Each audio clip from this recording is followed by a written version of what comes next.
mrefu ule kumtafuta Mpanzu Eli.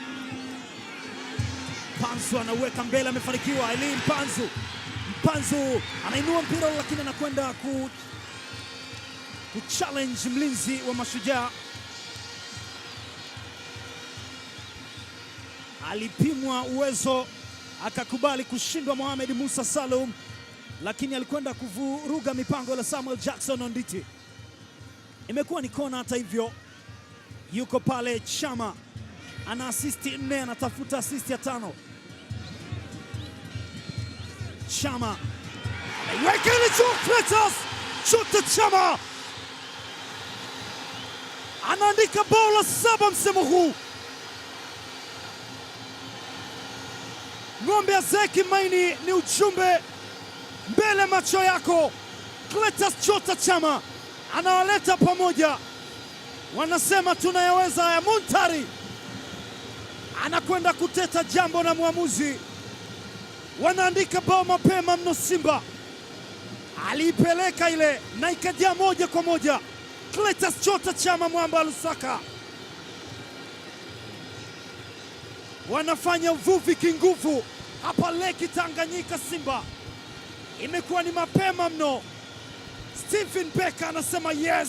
Biti amepokwa mpira ule, wanaondoka sasa. Simba imewekwa kwenye njia kumtafuta Chama. Clatous Chota Chama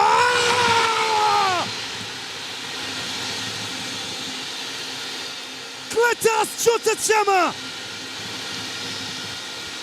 hadithi nzuri isiyochosha kuisoma. Unaweza kuirudia tena na tena na tena. Zinakuja hadithi nyingi mpya, lakini hazizidi thamani, hazizidi utamu wa hadithi ya Chama. Anaweka kamba ya pili, na kama kijatokea kitu vile. Ni hadithi nzuri isiyochosha, hadithi unayoweza kuirudia tena na tena. Simba ya Dar es Salaam alifikiwa na Mundi Rivuai hapa. Masiliana aondoe mpira ule. Haya, Mwalimu Suleiman wanachukua 3 na Selemani Abdallah. Mwalimu anapiga simu Dar es Salaam, anauliza vipi hali zenu huko, mnaendeleaje? Selemani Abdallah Mwalimu wanaiona kama mambo rahisi hivi, lakini ugumu wa hili tukio anaujua. Muntari ameruhusu mabao 3 tayari. Ni furaha kwa Simba Sports Club.